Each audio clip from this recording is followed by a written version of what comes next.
الحمد لله رب العالمين والعاقبة للمتقين والجنة للمطيعين والنار للعاصين الصلاة والسلام على أشرف الأنبياء والمرسلين وخاتم النبيين وشفيع المذنبين ورحمة للعالمين أبي القاسم محمد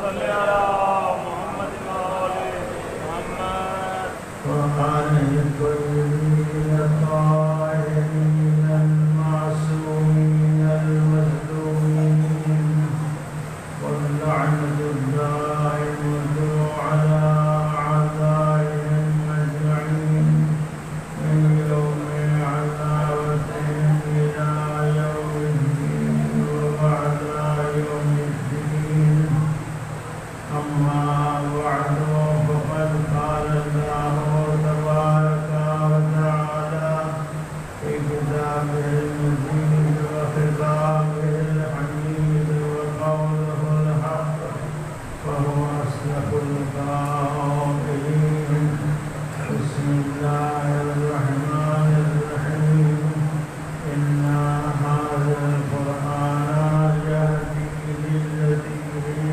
أقوم ويبشر المؤمنين الذين يعملون الصالحات أن لهم أجرا كبيرا سبحان ربك رب العزة عما يصفون وسلام على المرسلين والحمد لله رب العالمين.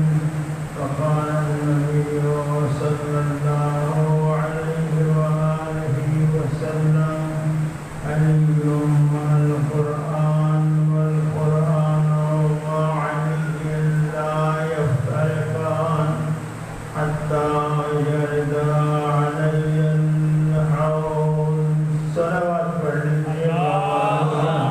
صل على محمد وآل محمد. محترم اور سامعین صدا سلامت رہیں. آپ کے سامنے قرآن مجید فرقان حمید پندرواں پارہ سورہ مبارکہ کی طرف سے آیہ مبارکہ نام تلاوت کرنے کا شرف حاصل کر چکا ہوں اور ساتھ ہی میں نبی کریم سرکار عالم صلی اللہ علیہ وآلہ وسلم کی زبان و ترجمان سے جاری بنوانے ایک ایسے فرمان نشان کی بھی تلاوت کا شرف حاصل کر چکا ہوں جس سے برادر اہل سنت علامہ ابن حجر مکی نے اپنی کتاب سوائد کے محرقہ میں صفحہ نمبر 124 پر محفوظ کیا ہے. ابتدائی کلام میں قاضی شبیر حسین نے قرآن مجید کی آیہ مبارکہ اور نبی احمد کے فرمان نشان کو اس لیے تلاوت کرنے کا شرف حاصل کیا ہے کہ اپنے بھائیوں کو بتا دے کہ مذہب شیعہ، امامیہ، اثنا عشریہ، خیر البریہ کسی کے تصورات و تخیلات کا نام نہیں ہے، بلکہ یہ وہ عظیم مذہب ہے جس کی بنیاد اللہ کے قرآن پر ہے اور مصطفیٰ کے فرمان پر ہے. اگر ہمارا کوئی بھائی، اگر ہمارا کوئی دوست، اگر ہمارا کوئی ساتھی دو شرطوں کے ساتھ شرط اول یہ ہے کہ تعصب کی اہمیت مدار کو توڑ ڈالے، تحقیق کے سرما سے اپنی آنکھوں کو حیرت بخشے، پھر ہمارے علماء کے پاس تشریف لائے تو ہر مسئلہ کے جواب میں یہ قرآن پیش کریں گے یا معصوم کا فرمان پیش کریں گے.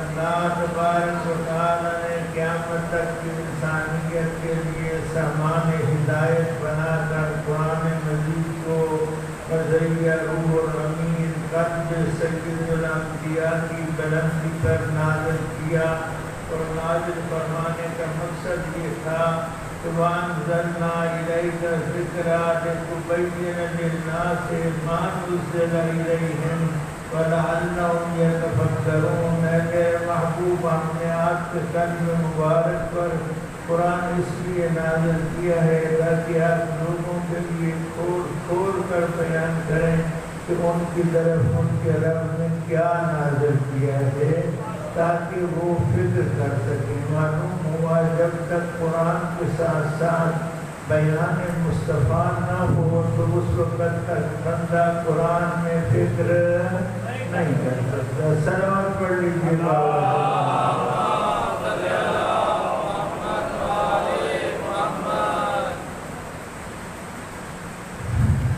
یہ قرآن، یہ سامان ہدایت۔ بسم اللہ الرحمن الرحیم، الف لام میم، ذالک الکتاب لا ریب فیہ، یہ وہ لا ریب کتاب ہے جس میں ہر قسم کے شک و شبہ کی کوئی گنجائش نہیں ہے۔ الف لام میم، ذالک الکتاب لا ریب فیہ، یہ وہ کتاب ہے جس میں کسی قسم کے شک و شبہ کی کوئی گنجائش نہیں ہے۔ ہدی للمتقین، یہ متقین کے لیے ہدایت ہے۔ سورہ مبارکہ بقرہ میں ارشاد فرماتا ہے بسم اللہ الرحمن الرحیم، شہر رمضان الذی انزل فیہ القرآن ھدی للناس۔ وہاں فرماتا ہے یہ تمام لوگوں کے لیے ہدایت ہے، یہاں فرماتا ہے یہ متقین کے لیے ہدایت ہے۔ اور فرق کیا ہے؟ تو آج آپ کے سبحان عالیہ میں ایک علمی خدمت پیش کرنا چاہتا ہوں۔ ہدایت کی دو قسمیں ہیں، ایک ہدایت کو ہدایت تکوینی کہتے ہیں، ایک ہدایت کو ہدایت تشریعی کہتے ہیں۔ صلوات پڑھ لیجیے۔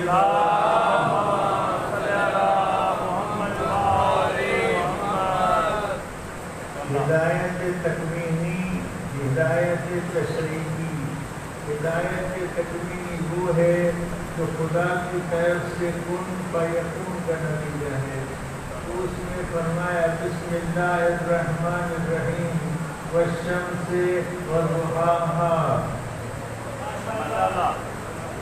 قسمیں آ گئیں۔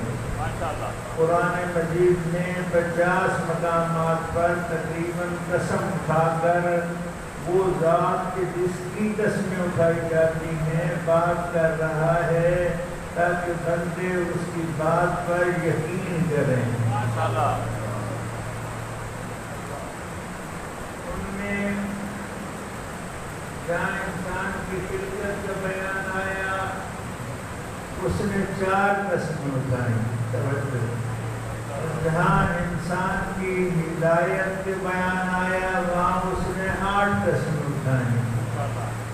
بسم اللہ الرحمن الرحیم، والتین والزیتون وطور سینین وہذا البلد الامین، 4 قسمیں، تین، زیتون، طور سینین وہذا البلد الامین، 4 قسمیں اٹھا کے فرماتا ہے لقد خلقنا الانسان فی احسن تقویم، ہم نے انسان کو بہترین صورت میں پیدا کیا۔ صلوات پڑھ لیجیے۔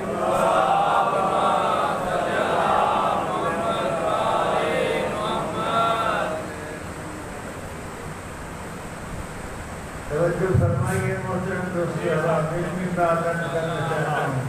انسان کی فطرت کے بیان پر 4 قسمیں اٹھائیں، والتین والزیتون وطور سینین وہذا البلد الامین، لقد خلقنا الانسان فی احسن تقویم، بتحقیق ہم نے انسان کو خوبصورت ترین شکل میں پیدا کیا۔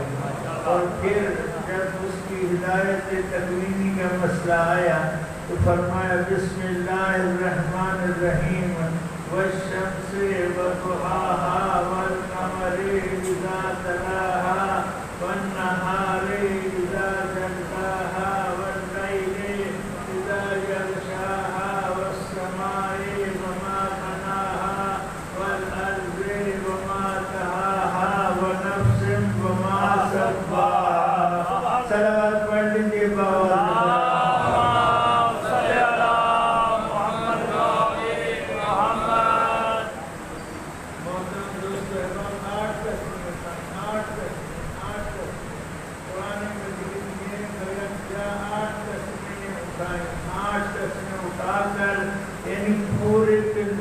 کائنات کی قسمیں اٹھا ڈالیں.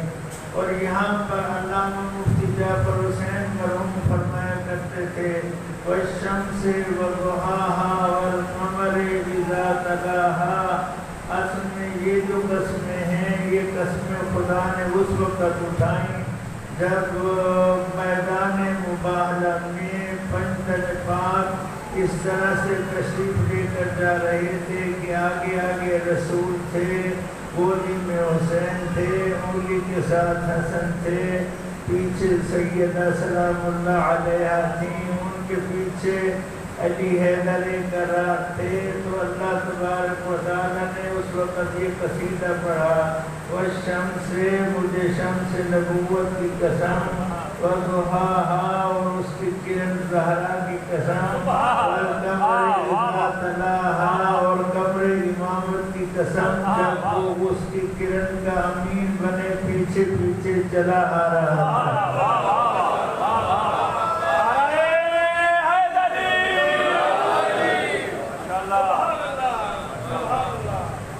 8 قسمیں اٹھا کر کہا والشمس وضحاها والقمر اذا تلاها والنهار اذا جلاها والليل اذا يغشاها والسماء وما بناها والارض وما طحاها ونفس وما سواها.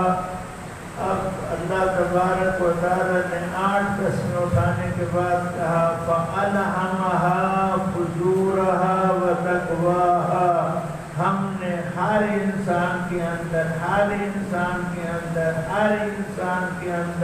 ہر ذی شعور کے اندر ہر عقل مند کے اندر فَأَلْهَمَهَا الہام کر دیا، یہ چیز رکھ دی.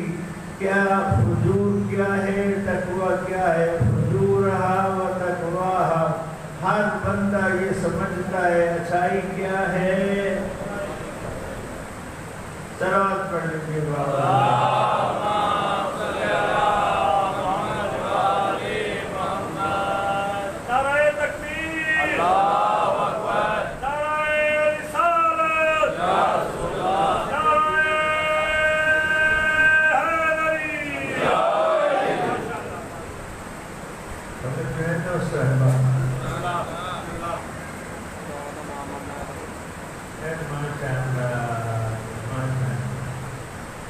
مل کر آواز بلند صلوات پڑھ لیجیے.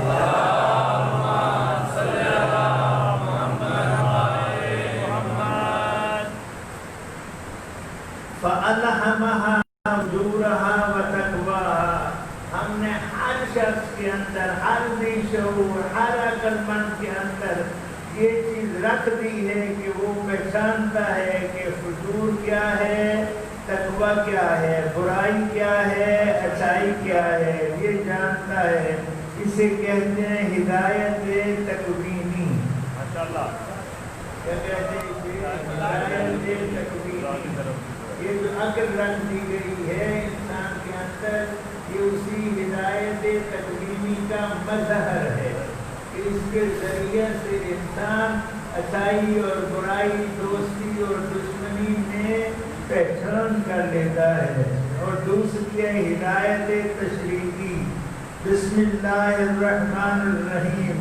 الف لام میم ذالک الکتاب لا ریب فیہ ھدی للمتقین. الف لام میم ذالک الکتاب لا ریب فیہ. وہ کتاب ہے جس میں کسی قسم کا کوئی شک و شبہ نہیں ہے. ھدی للمتقین، یہ متقین کے لیے ہدایت ہے. تو ہدایت تکوینی کے بعد بھی انسان کو ایک ہدایت کی ضرورت رہتی ہے۔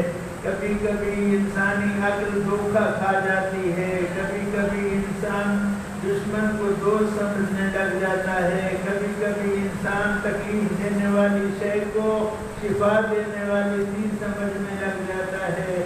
تو اللہ تبارک و تعالیٰ نے اپنے فضل و کرم کو کمال تک پہنچاتے ہوئے انسان کو ہدایت تکوینی کے ساتھ ساتھ ہدایت تشریعی نصیب فرمائی اور کہا ھدی للمتقین۔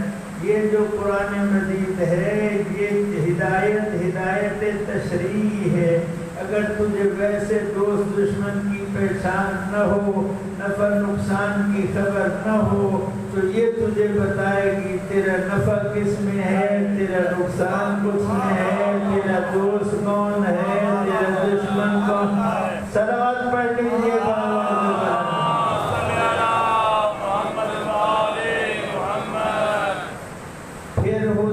تھا تو اس کو بھی سمجھنے سے قاصر ہوتا، تو ہم نے اس کے ساتھ ساتھ سید الانبیاء حضرت محمد مصطفیٰ ختم نبوت کا تاج سجانے والا بھیج دیا، جو ساتھ ساتھ میں بیان کرتا ہے وَأَنزَلْنَا إِلَيْكَ الذِّكْرَ لِتُبَيِّنَ لِلنَّاسِ مَا نُزِّلَ إِلَيْهِمْ وَلَعَلَّهُمْ يَتَفَكَّرُونَ۔ ہم نے اس کے ساتھ ساتھ سید الانبیاء کو بھیج دیا تاکہ وہ تجھے کھول کھول کے یہ بیان کرتا رہے کہ اس سے یہ مراد ہے، اس سے یہ مراد ہے، اس سے یہ مراد ہے۔ یہاں بھی تو کہیں غلطی نہ کر جائے، یہاں بھی تو کہیں غلطی نہ کر جائے۔ معلوم ہوا جب تک قرآن مجید کے ساتھ ساتھ مصطفیٰ کا بیان نہ ہو تو قرآن کے ہوتے ہوئے بھی غلطی کا امکان رہتا ہے۔ قرآن کے ہوتے ہوئے بھی غلطی کا امکان رہتا ہے جب تک کہ اس کے ساتھ مصطفیٰ کا بیان نہ ہو، لیکن جب مصطفیٰ کا بیان مل جائے تو پھر غلطی کا امکان نہیں رہتا۔ بسم اللہ الرحمن الرحیم۔ انما یرید اللہ لیذہب عنکم الرجس اہل البیت ویطہرکم تطہیرا۔ صلوات پڑھ لیجیے۔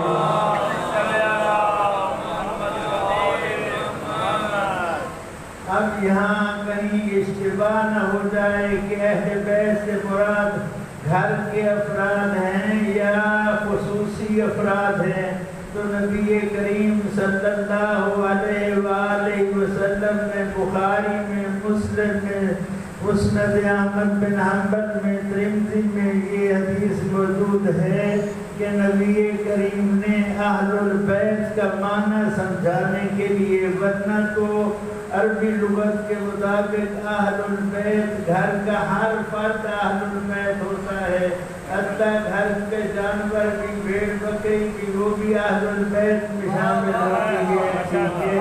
لیکن نبی کریم صلی اللہ علیہ وآلہ وسلم نے ایک مقام کا انتخاب کیا اور وہاں پر جا کر یمنی چادر طلب کی، یمنی چادر طلب کر کے اس میں ان اہل بیت کو جمع کیا۔ کبھی حسن آئے، کبھی حسین آئے،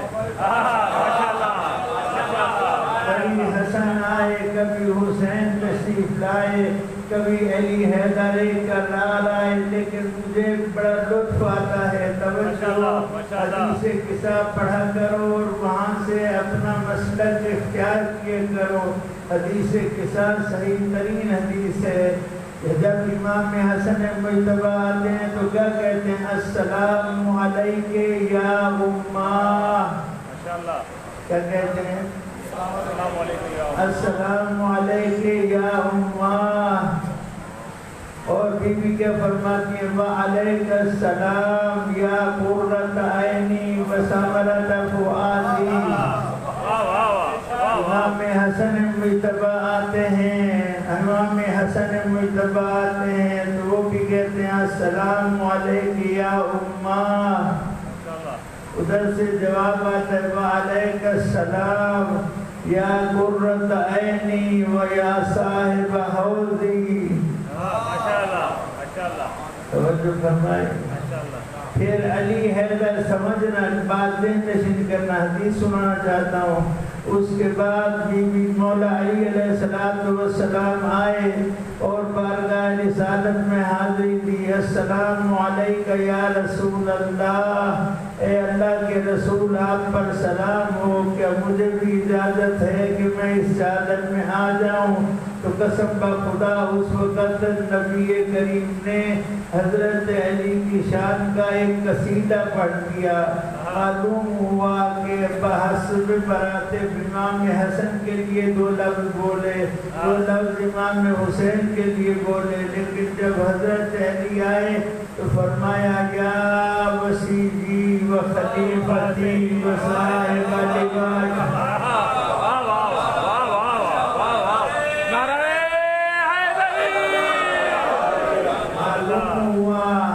امیر المومنین کے نام پر خوش ہو کر ربائی پڑھنا, قصیدہ پڑھنا سنت نبویہ ہے. ماشاءاللہ. واہ واہ واہ واہ واہ واہ.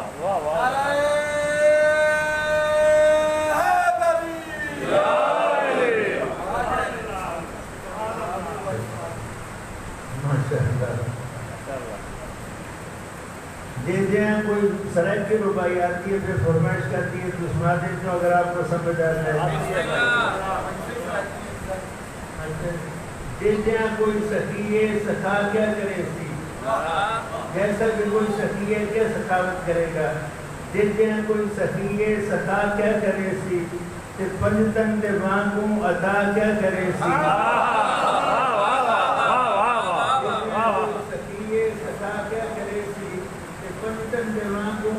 کیا کرے سی. ہکو در علی دا رجا دے وے دیکھوں, ہکو در علی دا, ہکو در علی دا رجا دے وے دیکھوں. او در در دی منظر گدا کیا کرے.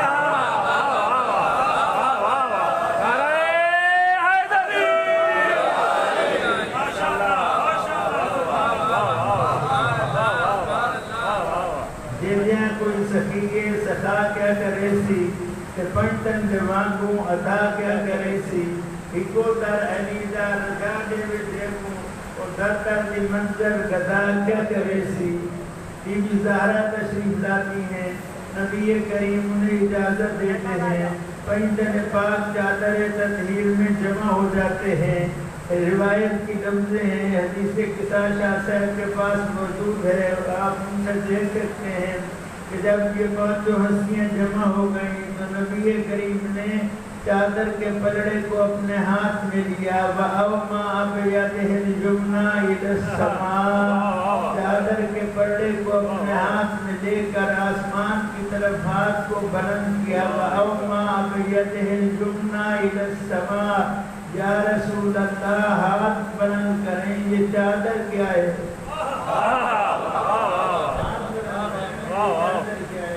کہا یہ چادر وسیلہ ہے, یہ چادر وسیلہ ہے. توجہ, یہ چادر وسیلہ ہے. میں کلمہ پڑھنے والوں کو بتلانا چاہتا ہوں کہ میں بھی اس کی بارگاہ میں جب دعا کرتا ہوں, التجا کرتا ہوں, جو کسی وسیلے کے ساتھ ہے. یا رسول اللہ, وسیلہ خود آپ کی ذات ہے, علی مرتضی, علی مرتضی کی ذات ہے, سیدۃ النساء کی ذات ہے, حسنین شریفین سیدین کریمین طیبین طاہرین کی ذات ہے. وسیلہ ان کا دے دیجئے. آپ فرماتے نہیں, میں آج یہ بتانا چاہتا ہوں کہ کوئی شک نہیں, ہم سب وسیلہ عظمیٰ پر فائز ہیں, لیکن آج بتانا چاہتا ہوں صرف ہم ہی وسیلہ نہیں بلکہ جو شے ہم سے پاکیزہ نسبت حاصل کر لے وہ بھی بارگاہ رب العزت میں مقام وسیلہ تک پہنچ جاتی ہے.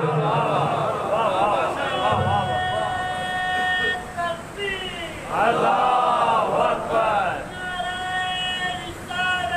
یا رسول اللہ.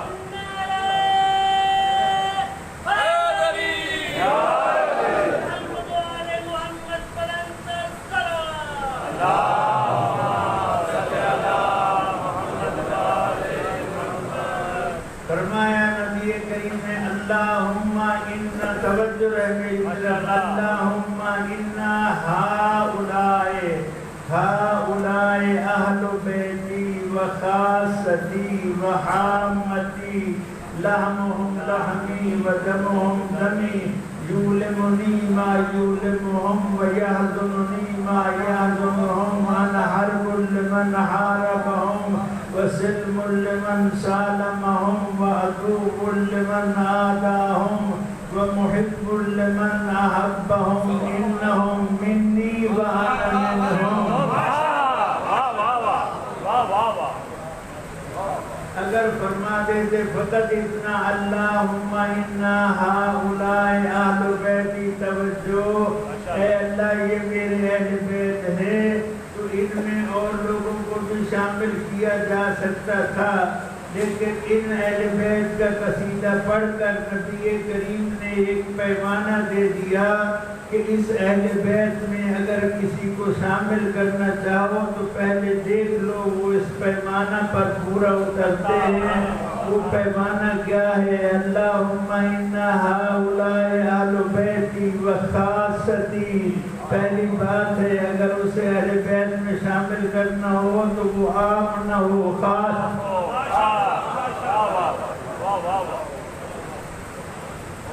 خاصتی وحامتی لحمہم لحمی، ان کا گوشت میرا گوشت ہو، ودمہم دمی، ان کا خون میرا خون ہو، ان کا دوست میرا دوست ہو، ان کا دشمن میرا دشمن ہو. اور بات کو انتہا تک پہنچا دیا انہم منی وانا منہم.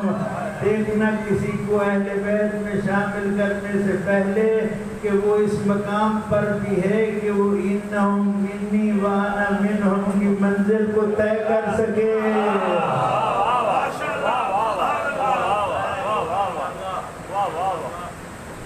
اب ہم دنیا والوں کو بتاتے ہیں، دنیا والوں یہاں پر ایک ام المومنین رضی اللہ تعالی عنہ تشریف فرما تھی، پاکیزہ بیوی ہیں، نیک بیوی ہیں، باعظمت بیوی ہیں، ہماری اماں ہیں، مومنوں کی ماں ہیں، بیوی ام سلمہ ہیں. وہ بھی کہتی ہیں یا رسول اللہ کیا مجھے اجازت ہے کہ میں اس چادر کے نیچے آ کر اہل بیت میں شامل ہو جاؤں؟ تو آپ نے فرمایا یا ام سلمہ انت علی الخیر، تو اپنی جگہ پر بھلائی پر ہے لیکن یہ اہل بیت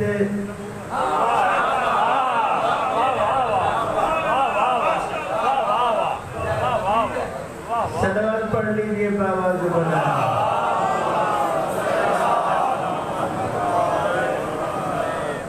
ہمارے مذہب کو مذہب اہل بیت کہا جاتا ہے. مذہب شیعہ کا دوسرا نام کیا ہے؟ مذہب اہل بیت. مذہب اہل بیت طنز و تنقید نہیں، میں تو اپنا مسئلہ بیان کرتا ہوں. ہمارے مذہب کا نام ہے مذہب اہل بیت، اور ہم اہل بیت علیہ السلام سے اس قدر پیار کرتے ہیں کہ ہمارا دوسرا نام ہی مذہب اہل بیت پڑ گیا. تو ہم بتانا چاہتے ہیں کہ ہم اہل بیت علیہ السلام سے اپنی مرضی سے پیار نہیں کرتے، اگرچہ کہ ان میں سے ہر ایک توجہ، ہر ایک ہستی اس مقام پر فائز ہے کہ ہر شریف کی شرافت کا تقاضا ہے کہ وہ ان سے محبت کرے.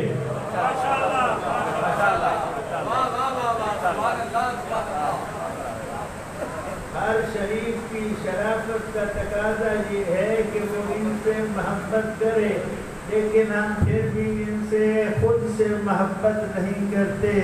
ہم تو خدا کے حکم سے ان سے محبت کرتے ہیں.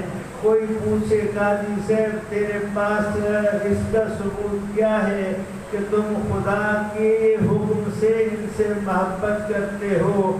تو یہ میرے پاس سوائی کے مہرے کا ہے. ابن حجر مکی نے امام شافعی رحمت اللہ علیہ کا یہ قول نقل کیا ہے یا آل بیت رسول اللہ حبکم فرض من اللہ فی القرآن انزلہ چوتھے 4 اماموں میں سے ایک امام شافعی رحمت اللہ علیہ فرماتے ہیں اے اہل بیت مصطفیٰ تمہارا مقام کیا ہے، تمہاری شان کیا ہے، تمہاری عظمت کیا ہے، یا آل بیت رسول اللہ حبکم، تمہاری محبت فرضن فرضن فرضن فرضن فرضن فرضن یا آل بیت رسول اللہ حبکم فرض من القرآن فی القرآن انزلہ، یہ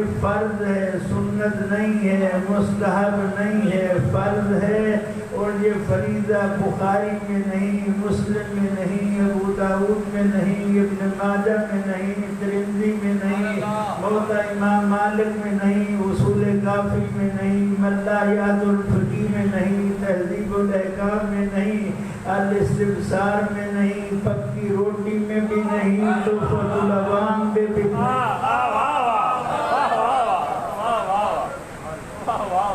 یا آل بیت رسول اللہ حبکم فرض من اللہ، اللہ کی طرف سے فرض ہے، فی القرآن انزلہ، اور اللہ نے یہ فریضہ قرآن میں نازل کیا ہے۔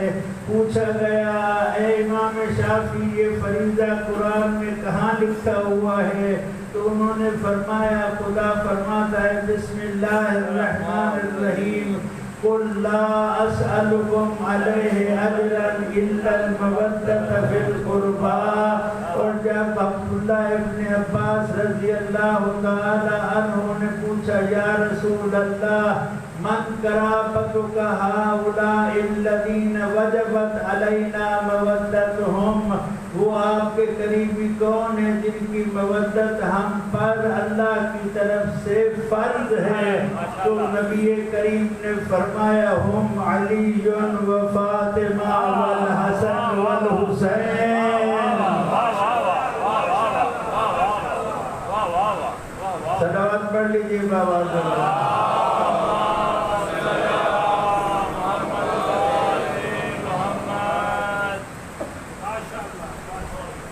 نبی کریم صلی اللہ علیہ وآلہ وسلم عنوان تھا کہ ان کی ذمہ داری ہے کہ وہ بات جو کہیں سمجھ نہ آ رہی ہو، جس میں اشتباہ ہو رہا ہو، اسے کھول کھول کر بیان کریں، واضح کریں، تاکہ کسی کو کوئی شک و شبہ نہ رہے۔ بسم اللہ الرحمن الرحیم الف لام میم ذالک الکتاب لا ریب فیہ ھدی للمتقین۔ حکیم صاحب کو جائیے نا تو کہتے گھر سن، دوائی کھامیں یا نہ کھامیں پرہیز ضرور کریں۔ دوائی تیری مرضی تھی لیکن پرہیز ضروری ہے، یہ نہیں کہ دوائی بھی کھاتی رکھیں جنال پرہیز دے بھی رگڑے کٹی رکھیں، نہیں یہ بچنا نہیں۔ خدا کے اندر پہلی بات ذہن نشین کر لو کہ میری کتاب قیامت تک کے انسانیت کے لیے سامان ہدایت ہے، لیکن پہلے بتا رہا ہوں یہ ہدایت ہے ان کے لیے جو پرہیزگار ہیں، جو پرہیز کر سکتے ہیں۔ جو پرہیز نہیں کر سکتے ادھر بھی رگڑا ادھر بھی رگڑا تو رگڑے پہ رگڑا،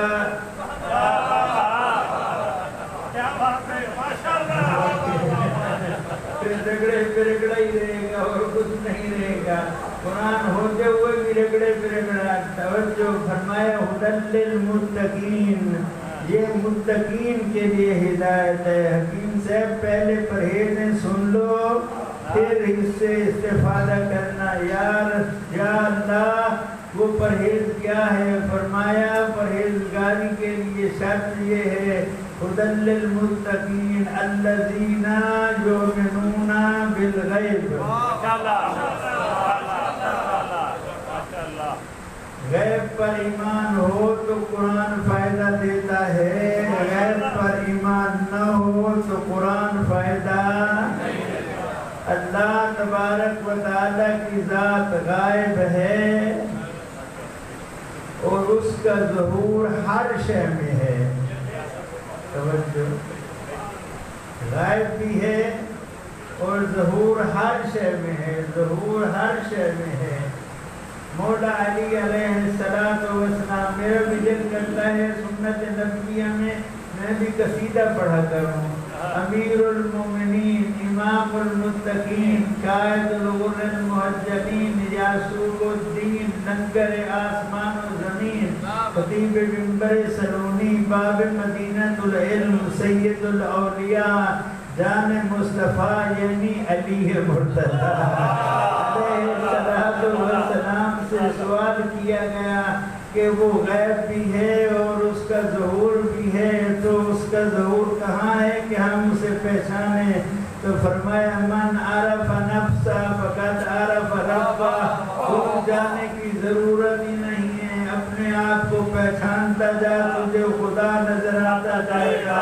یہ آنکھیں، یہ کان، یہ ناک، یہ رخسار، یہ لب، حتیٰ خدا نے لبوں کا بھی تذکرہ کیا ہے، اور یہ تو ڈاکٹر اور حکیم جانتے ہیں کہ ان لبوں میں کیا رکھا ہوا ہے، یا وہ لوگ جو شادی شدہ ہے۔ صلوات تو پڑھ لیجیے بابا سے۔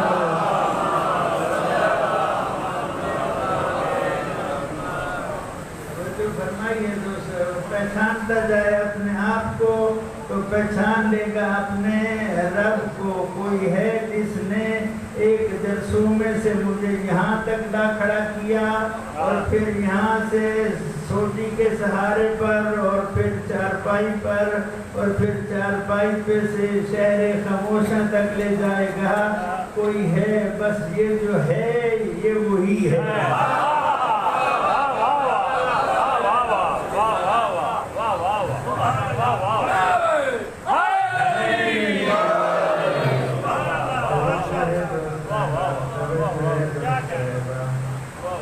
یؤمنون بالغیب،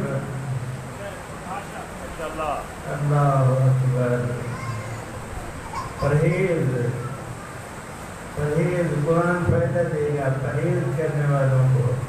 دوسرا کام، الذین یؤمنون بالغیب ویقیمون الصلاۃ، اللہ اکبر، اللہ اکبر، اللہ اکبر، اللہ اکبر، اللہ اکبر۔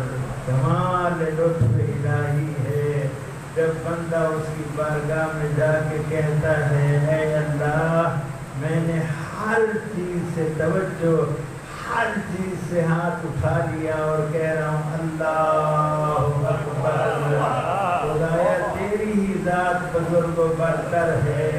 تو خدا پر اسی توجہ کرنا، مزہ آئے گا نماز پڑھو یا نہ پڑھو تمہاری مرضی، لیکن بتا دینا چاہتا ہوں جو نماز نہیں پڑھتے وہ مشرک ہوتے ہیں۔ اقیموا الصلاۃ ولا تکونوا من المشرکین، نماز قائم کرو، مشرک نہ بنو، مومن بنو۔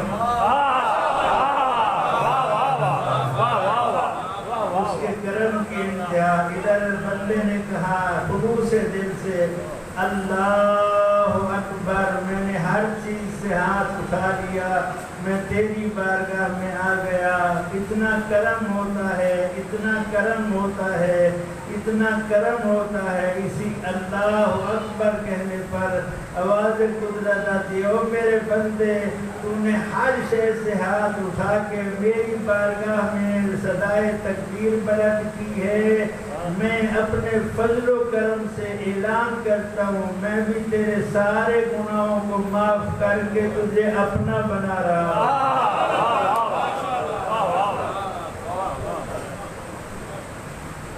کر لے باتیں شروع کر۔ باتیں کرتے کرتے شرم آ گئی، توجہ، باتیں کرتے کرتے شرم آ گئی۔ کھڑا ہو کر کہا الحمدللہ رب العالمین ولا الضالین، بسم اللہ الرحمن الرحیم، قل هو اللہ احد اللہ الصمد لم یلد ولم یولد ولم یکن له کفوا احد۔ شرم آ گئی، اس کی بارگاہ میں کھڑا رہوں۔ توجہ، ایک عظیم بات آپ کے اذہان عالیہ تک پہنچانا چاہتا ہوں۔ شرم آ گئی، شرم آ گئی، کھڑا رہوں نہیں، پروردگار مجھے شرم آتی ہے کہ میں تیرے سامنے کھڑا رہوں. پھر کہا اللہ اکبر، تو بزرگ و برتر ہے، اور اپنے آپ کو توڑ دیا. رسول کہتے ہیں توڑ دینے کو، اپنے آپ کو توڑ دیا. کہا پروردگار میں اپنے آپ کو توڑ رہا ہوں اور کہہ رہا ہوں سبحان ربی العظیم و بحمدہ. تو عظیم ہے. توجہ، نشر ولایت میں جھوم جاؤ گے. نبی کریم صلی اللہ علیہ وآلہ وسلم، کتاب کا نام المواعظ، مصنف شیخ صدوق علیہ رحمہ، طبع نجف اشرف، صفحہ نمبر 121 پر یہ حدیث موجود ہے. نبی کریم سے حضرت جابر بن عبداللہ انصاری نے سوال کیا، یا رسول اللہ ھذا حالنا کیف حالک وحال الاوصیاء بعدک فی الولادہ. یہ جو کچھ آپ نے بیان کیا یہ تو ہمارا ہے انداز ولادت، آپ کا اور آپ کے اوصیاء کی ولادت کیا ہے؟ فسکت رسول اللہ خاموش ہو گئے. روایت کی لفظوں کا ذمہ دار. فسکت رسول اللہ، توجہ کرنا بزرگوں، عقیدہ عقیدہ عقیدہ عقیدہ عقیدہ عقیدہ عقیدہ. فسکت رسول اللہ. انسان ایسے پیدا ہوتا ہے، ایسے ماں کے پیٹ میں ہوتا ہے، ایسے یہ ہوتا ہے، ایسے یہ ہوتا ہے، پھر پیدا ہوتا ہے، پھر بڑا ہوتا ہے، پھر بوڑھا ہوتا ہے، پھر مر جاتا ہے، پھر دفن کر دیا جاتا ہے. یہ بیان تھا کہ سانس میں حضرت جابر بن عبداللہ انصاری نے سوال کر دیا، یا رسول اللہ ھذا حالنا، یہ جو کچھ آپ نے بیان کیا یہ تو ہماری حالت ہے. کیف حالک وحال الاوصیاء بعدک فی الولادہ. تو اس وقت صلوات پڑھ لیجیے.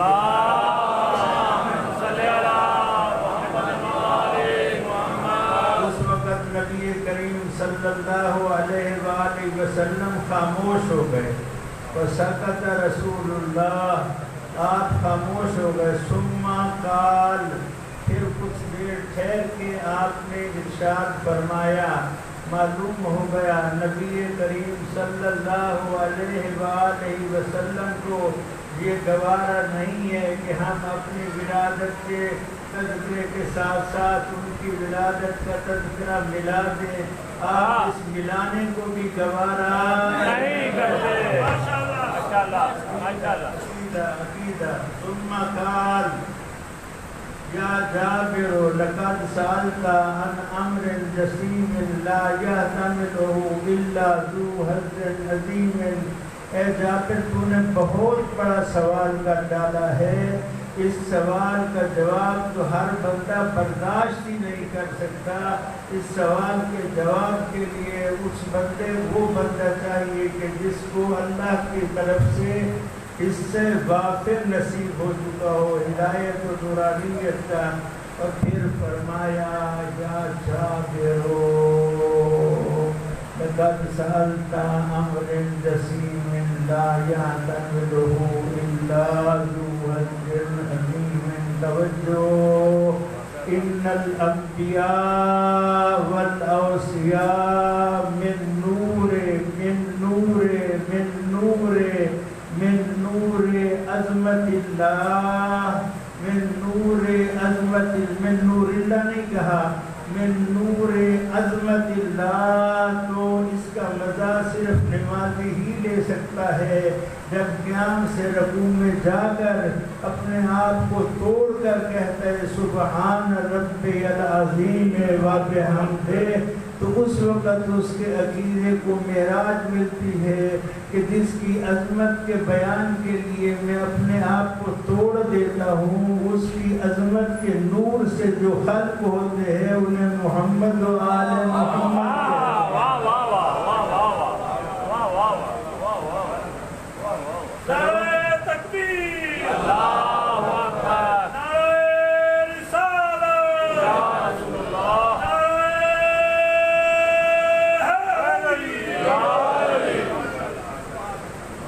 جو ہے مخلوقون من نور عظمت اللہ سبحان ربی العظیم وبحمده سمع اللہ لمن حمدہ.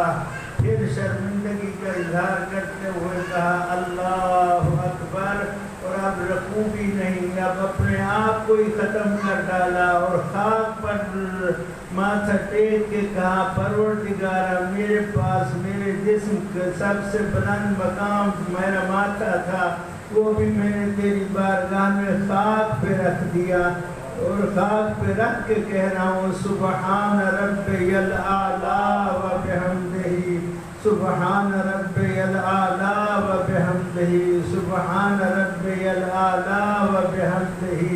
ہر رکعت میں قیام ایک ہے، توجہ بات تمام کر رہا ہوں، قیام ایک ہے، رکوع ایک ہے، لیکن سجدے دو رکعتیں ہوں تو سجدے چار، تین رکعتیں ہوں تو سجدے چار رکعتیں ہوں تو سجدے آٹھ. ایک رکعت میں قیام ایک، رکوع ایک، سجدے دو. امیر المومنین لنگر آسمان و زمین اصول کافی میں ان دو سجدوں کی وضاحت کرتے ہیں. جب پوچھا گیا قیام ایک ہے، رکوع ایک ہے، سجدے دو کیوں ہیں، تو کہا سجدے دو اس لیے ہیں تاکہ تو اپنی حویت کا اظہار کرے کہ میں کیا ہوں. تو کہا مولا اس سے کیا وضاحت چاہیے. آپ نے کہا جب تو پہلا سجدہ کرتا ہے تو اصل میں تو اس بات کا اقرار کرتا ہے کہ پروردگار میں خاک ہوں، میں خاک ہوں، میں خاک ہوں. پھر سجدے سے سر اٹھاتا ہے، کہتا ہے اللہ اکبر، پروردگار اسی خاک سے تو نے مجھے پیدا کیا ہے. پھر پڑھتا ہے توجہ محنت رائے گا نہ جائے استغفر اللہ ربی واتوب الیہ. پھر کہتے ہیں اللہ اکبر، اور پھر سر سجدے میں رکھتا ہے اور اس بات کا اقرار کرتا ہے اے اللہ خلق بھی اسی سے ہوا تھا، پلٹ کے بھی اسی میں.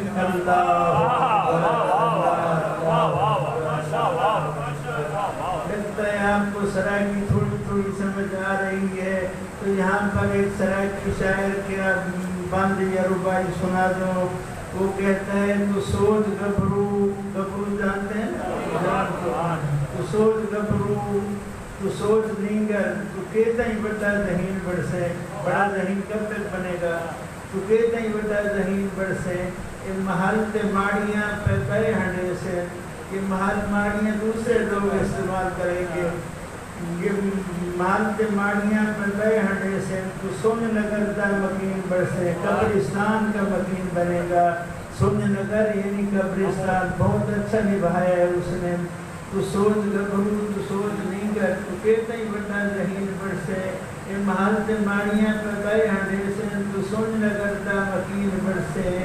اس سجدے سے بات یاد آئی ہے، زمین کولوں تے رزق کھا دے، زمین کولوں تے رزق کھا دے، زمین کولوں تے رزق کھا دے، کہ تو بھی رزق زمین بڑھسے.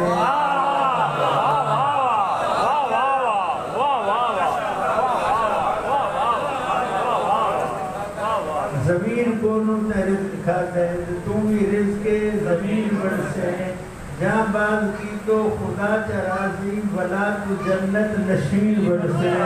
لوگ مٹی کی ڈھیری سمجھ رہے ہوں گے اور نگاہ نبوت میں روزتوں میں ریاض الجنہ بن جائے گی. یا رسول اللہ یہ قبر روزتوں میں ریاض الجنہ کیسے بن سکتی ہے؟ تو یہ میرے پاس کتاب القطرہ ہے، آیت اللہ احمد المستنبط اس کے مصنف ہیں، اور اس میں انہوں نے صفحہ نمبر 127 پر یہ حدیث لکھی ہے کہ نبی کریم نے فرمایا بزرگوار آپ چاہتے ہیں کہ آپ کی قبر جنت کے باغوں میں سے باغ بن جائے؟ کیا یہ پروگرام کوئی نہیں؟ ماشاءاللہ صلوات پہ پڑھ لو بہوات بنا صلی اللہ محمد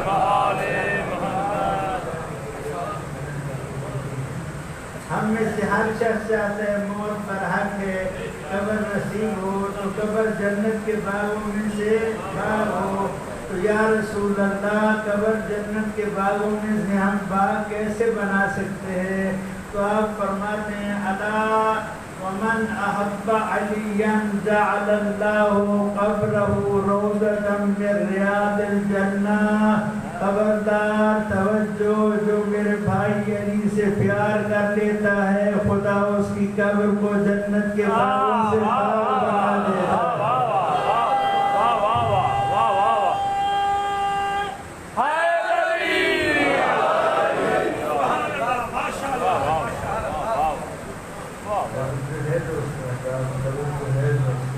فرمایا یہ پہلا سجدہ، اصول کافی سے پڑھ رہا ہوں، یہ پہلا سجدہ کیا ہے؟ کیا یہ پہلا سجدہ ہے کہ ہم خاک ہیں؟ پھر سر اٹھایا تو اس بات کا اقرار ہے کہ ہم اس خاک سے خلق ہوئے ہیں. پھر دوسری مرتبہ سر سجدے میں رکھا تو اس بات کا اقرار ہے کہ ہم پھر اسی میں پلٹ جائیں گے. پھر سجدے سے سر اٹھایا تو اس کا مقصد یہ ہے کہ ہم ایک بار پھر زندہ کیے جائیں گے. تو یا علی یہ درمیان میں جو دو سجدوں کے درمیان ہم نے پڑھا ہے استغفر اللہ ربی و اتوب الیہ، تو کہا یہ تیری زندگی کے کامیاب گزارنے کا وسیلہ ہے. اگر تو چاہتا ہے کہ تیری زندگی کامیاب گزرے تو دو سجدوں کے درمیان والا وقفہ تیری زندگی ہے، اور اس زندگی کو استغفار کے ذریعے کامیاب کر لے.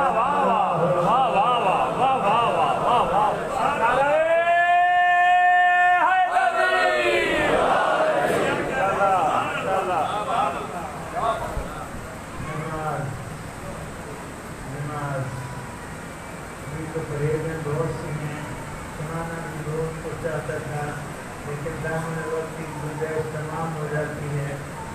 بس اتنا عرض کیے دیتا ہوں میرے عزادار دوستو، آج 6 محرم ہے. آج 6 محرم.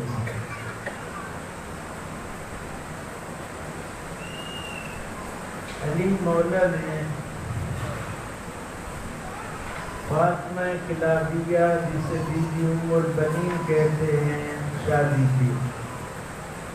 اللہ نے ان سے انہیں ایک فرزند عطا کیا جس فرزند کا تعارف کچھ یوں ہے. توجہ، جس فرزند کا تعارف کچھ یوں ہے تو وہ فرزند ہے جسے علی کی آرزو کہتے ہیں، جسے زہرا کی دعا کہتے ہیں، جسے حسن کا زور کمر کہتے ہیں، جسے حسن کا نور نظر کہتے ہیں، جسے حسین کا زور کمر کہتے ہیں. ابھی بھی واضح نہ ہوا ہو تو جسے زینب کی ردا کہتے ہیں، ابھی بھی واضح نہ ہوا ہو تو جسے حسین کے بچوں کی پیاس کی آس عباس کہتے ہیں. اللہ اکبر.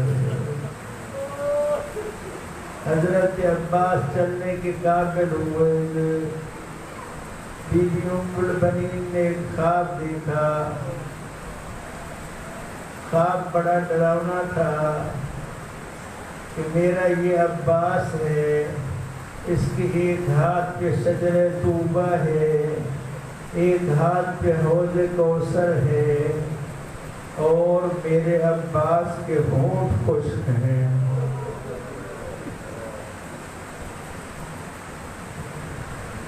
بی بی گھبرا گئی، عباس کو ساتھ لیا، مولا علی کی بارگاہ میں آئی.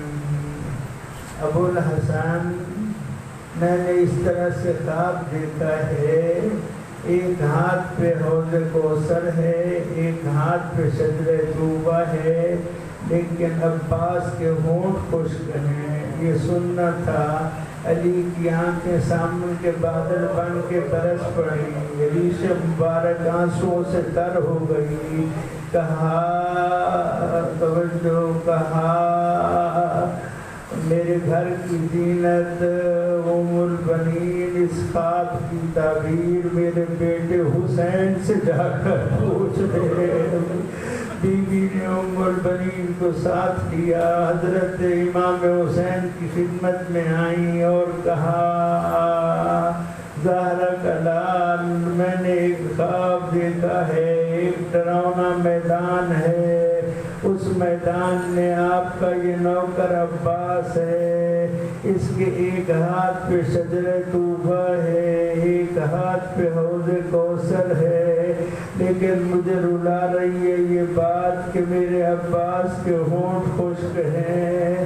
مولا حسین نے گریہ کرتے ہوئے فرمایا اماں یہ ڈرونا میدان کربلا کا میدان ہے، جس ہاتھ پہ شجرہ طوبہ ہے اس ہاتھ میں نیزہ ہوگا، اور جس ہاتھ میں حوض کوثر ہے اس ہاتھ میں مشکیزہ ہوگا، اور عباس میرے بچوں کے لیے پانی لائے گا۔ تو عباس کے ہونٹ خشک کیوں ہیں؟ اللہ اکبر، جگر تھام لیجیے۔ بیوی پوچھتی ہے زہرا کے لال میرے عباس کے ہونٹ کیوں خشک ہیں؟ کہا اس لیے کہ ابھی میرے بچے پیاسے ہیں۔ اللہ اکبر۔ جب کبھی لب پہ آ جاتا ہے جو نام عباس، دیر تک ہونٹوں سے خوشبو وفا آتی ہے۔ اللہ اکبر۔ وقت گزر رہا ہے، روز عاشور وقت گزر رہا ہے، ایک سے بڑھ کر ایک شہید ہو رہے ہیں۔ آخر حضرت عباس خدمت امام حسین میں آتے ہیں، اجازت چاہتے ہیں۔ امام فرماتے ہیں عباس تو میرے لشکر کا سپہ سالار ہے۔ عباس پیچھے مڑ کے دیکھتے ہیں اور عرض کرتے ہیں مولا وہ فوج کہاں رہی جس کا میں سالار ہوں؟ مولا آپ کے بچوں کی علادش کی صدا برداشت نہیں ہوتی۔ کہا عباس پھر ان بچوں کے لیے پانی لائیے، نیزہ لیا، مشکیزہ بازو میں ڈالا۔ بعض پڑھنے والے پڑھتے ہیں بازو میں مشکیزہ، ہائے کیسے عرض کرو بازو میں مشکیزہ۔ امام حسین کے سامنے بی بی سکینہ ڈال رہی تھی، امام حسین فرما رہے تھے سکینہ سوچ سمجھ کے مشکیزہ ڈال رہا، تیرا اصغر بچے یا نہ بچے میرا عباس نہیں بچے گا، اجرکم علی اللہ۔ عباس میدان کارزار میں آتے ہیں، حملہ کرتے ہیں، دریا میں گھوڑے کو اتارتے ہیں، چلوں میں پانی لیتے ہیں اور پانی کو اچھالتے ہیں، اور اچھال کے اشقیاء کو صدا دیتے ہیں، اشقیاء توجہ، اشقیاء تمہارا یہ پانی تھا، اس پر تمہارا قبضہ تھا، نہیں اس پر تمہارا قبضہ نہیں، عباس پہ حسین کا قبضہ تھا۔ اللہ اکبر، عباس پہ حسین کا قبضہ تھا۔ پانی بھرا اور پانی کا مشکیزہ بھر کے اب گھوڑے کو ریڑھ لگائی کہ خیموں کی طرف بڑھیں۔ ادھر عمر ابن سعد نے صدا دی، اشقیاء اگر پانی خیمہ تک پہنچ گیا تو جنگ کا رخشہ بدل جائے گا۔ 4000 تیر اندازوں نے ایک ام البنین کے لال کو نشانہ بنایا۔ عباس بڑی بہادری سے مشکیزہ کو بچاتے ہوئے آگے بڑھ رہے تھے کہ ایک کھجور کے درخت کے پیچھے چھپا ہوا ملعون حکیم بن طفیل نے بڑھ کر امام کے بازو پہ حملہ کیا۔ امام کا حضرت عباس کا بازو کٹ گیا۔ جب بازو کٹا، جگہ ہے بازو کے کٹنے کی، یہاں دایاں بازو کٹا، یہاں بایاں بازو کٹا۔ جب بازو کٹا، عباس تیری وفا کو سلام۔ عباس نے دیکھا مشکیزہ سلامت ہے، بازو کی پرواہ نہیں ہے۔ ابھی مشکیزہ کو سنبھال رہے تھے کہ ایک اور وار ہوا، دوسرا بازو بھی کٹ گیا۔ دیگر تھام لیجیے، پھر سے پرسا ہوگا، دوسرا بازو کٹ گیا، اب بازو کٹ گئے ہیں، مشکیزہ کی حفاظت کیسے کریں؟ تو عباس تیری وفا پہ قربان جاؤں، مشکیزہ کے تسمے کو اپنے منہ میں دیا، اپنی چھاتی کو مشکیزہ پہ ڈھال بنایا اور گھوڑے کو ایڑ لگائی اور کہا گھوڑے جلدی کر، حسین کے بچے پیاسے ہیں، اجرکم علی اللہ۔ کہ اتنے میں ایک تیر آیا جو تیر مشکیزے کو چیرتا ہوا سینہ عباس میں پیوست ہو گیا۔ عباس کے سینے کے خون کے ساتھ ساتھ مشکیزے کا پانی مل کر کربلا کے صحرا میں تاریخ وفا لکھنے لگا۔ ایک ملعون نے حضرت عباس کے سر میں گرز مارا، سر شگافتہ ہوا، بھیجا کندھے پہ لٹکنے لگا اور عباس زین ذوالجناح سے زمین کربلا پہ آئے۔ میں نے پڑھ دیا، آپ نے سن لیا، لیکن آؤ ذرا بی بی زہرا سے پوچھیں۔ شیخ مہدی ہر شب جمعہ ماتم کی تیاری کرو، بہت قریب لے آیا ہوں، ہر شب جمعہ بارگاہ امام حسین میں مظلومیت امام حسین عزاداروں کو سنایا کرتے تھے۔ ایک دن جب سنا کے گھر آئے، سو گئے تو عالم خواب میں ایک سیاہ پوش بی بی کو دیکھا۔ کہا بی بی یہ دو عالم آپ کیسے تشریف لائیں؟ جگر تھام لو۔ بی بی کہتی ہیں شیخ مہدی عزاداروں کو کبھی توجہ، رونے والوں آنسوں کو پیار نہ کرنا۔ شیخ مہدی کبھی عزاداروں کو میرے بیٹے کی بھی مصیبت سنا دے۔ بی بی میں ہر شب جمعہ حسین کی مصیبت پڑھتا ہوں۔ بی بی نے کہا حسین رسول کا بیٹا ہے، میرے بیٹے کو عباس کہتے ہیں، آؤ زہرا کے بیٹے کا ماتم کرو، عباس کہتے ہیں، عباس کہتے ہیں۔ شیخ مہدی نے اگلی شب جمعہ حضرت عباس کی شہادت پڑھی اور پھر آیا تو خواب میں پھر بی بی کو دیکھا۔ بی بی نے کہا شیخ مہدی تو نے میرے بیٹے کی مصیبت نہیں سنائی۔ کہا بی بی میں نے ساری شہادت سنائی ہے، جگر تھام لو۔ بی بی نے کہا نہیں تو نے نہیں بتایا، اور جس شہ سوار کے بازو کٹ جائے وہ دین سے زمین پہ کیسے آتا ہے؟ اجرکم علی اللہ۔ ادھر عباس دین سے زمین پہ آئے، ادھر صدا دی یا مولا یا ادرکنی، آقا میری مدد کو آ جائیے۔ ادھر سے امام حسین نے صدا دی الان انکسر ظہری، ہائے میری کمر ٹوٹ گئی۔ میرے استاد محترم یہاں پر ایک روایت پڑھتے تھے، وہ فرماتے تھے کربلا میں ایک وقت ایسا آیا جب چار کام اکٹھے ہوئے،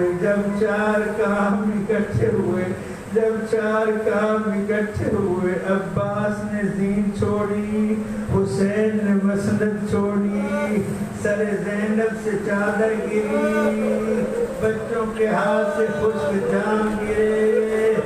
عباس نے کہا مولا میری مدد کو آئیے۔ اللہ اکبر۔ امام حسین نے کہا میری کمر ٹوٹ گئی۔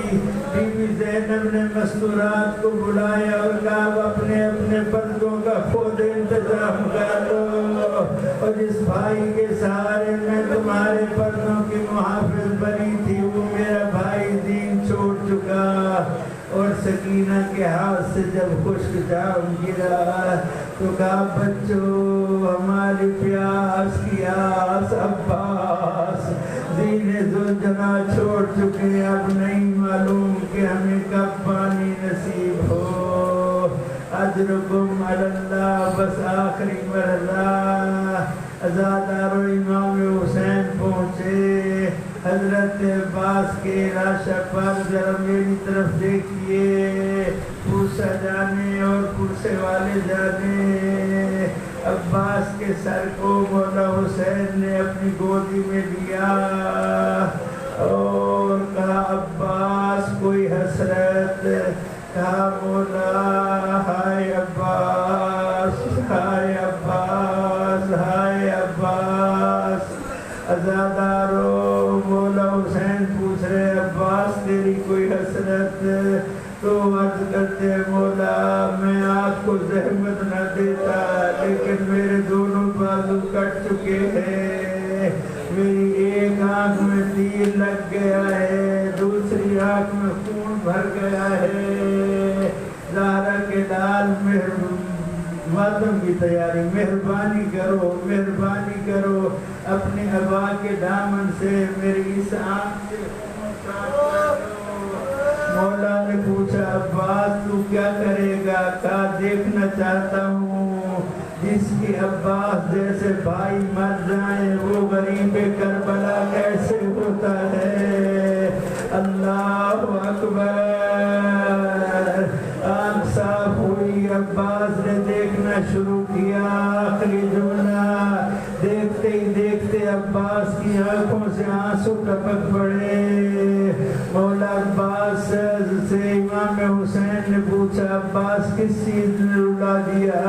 عباس تیری وفا پہ قربان جاؤں۔ عرض کرنے لگا مولا میں نے دین چھوڑی ہے، زمین کربلا پہ آیا ہوں، آقا تیری گودی نصیب ہوئی ہے، ابھی تھوڑی دیر بعد جب تو دین چھوڑے گا تیرے سر کو کون اپنی گودی میں لے گا؟ عالم انوار سے بی بی زہرا کی صدا آئی عباس میں تجھ سے راضی ہوں، حسین کو لینے حسین کی اماں خود آئی ہوئی ہے۔ لعنت اللہ علی القوم الظالمین وسيعلم الذين ظلموا أي منقلب ينقلبون وآخر دعوانا أن الحمد لله رب العالمين۔ السلام على الحسين وعلى علي بن الحسين وعلى أولاد الحسين وعلى أصحاب الحسين۔